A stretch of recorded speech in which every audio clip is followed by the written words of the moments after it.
We want an Africa, as you said, where there is equality of gender, equality of opportunity,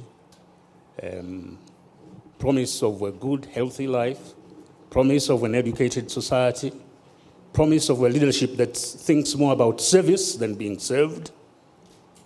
We want all of that, borders to be removed and so on. Why don't we have it? My answer is very clear.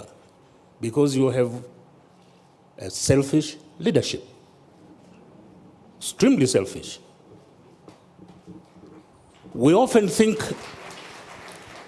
of the problem of leadership as being the problem of the leaders alone. Fine. They must be defined, have integrity, have all those we want. But to succeed, they must be able to implant those attributes in the population.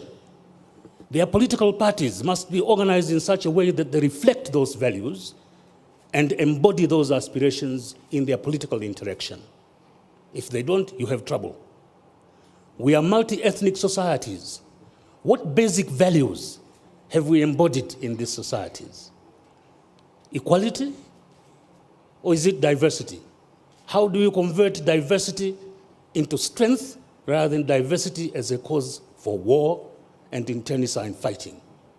Can it be done? It can be done. It's been done in centuries before, in Europe and elsewhere. Why can't it be done in Africa? But we don't have the will because we are selfish. We are concerned of the here and now in the seat I am in. That's wrong.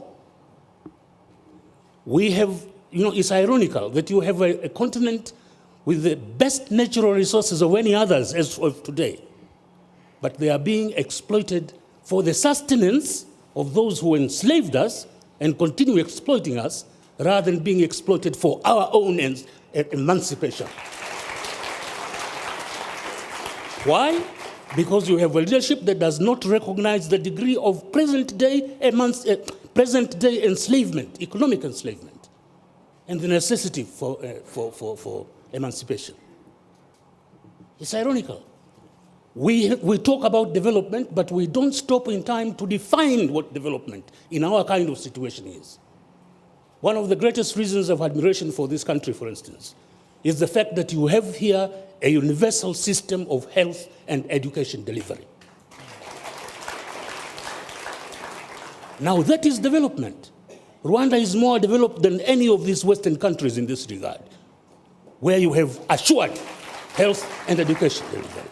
So we really must rethink where we are, why we are what we can be, and how we can. I agree, women, youth, and all those things. But internally, the fault is in us, dear Brutus, not in our stars. Thank you.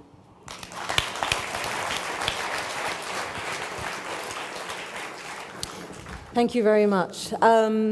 If I can have people, I'm going to go to the floor. If people can please raise your hands. If you have a question,